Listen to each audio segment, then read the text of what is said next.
বুঢ়াবুঢ়ী গাঁৱত ৰাস্তাতে বাইক দুটা মুখামুখি সংঘৰ্ষ হৈছে। সংঘৰ্ষত মানে এক প্ৰকাণ্ড শব্দ হোৱাৰ পিছত আমি দৌৰাদৌৰিকৈ আহিলোঁ। আহি চাইছোঁ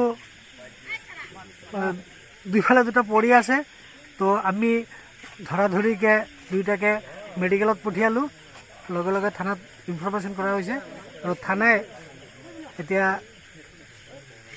অচি আহিছে, আহি গাড়ী দুখন লৈ গ'ল, বাইক দুখন লৈ গৈছে আৰু এতিয়া এওঁলোক থানালৈ গৈ মেডিকেলত গৈ আছে পেচেণ্টৰ খবৰ ল'বলৈ। পেচেণ্টৰ অৱস্থা এটাতো চাইছোঁ, মানে এটাক মই দেখাই নাই, লগে লগে টমটমত লৈ গ'ল, আৰু এটা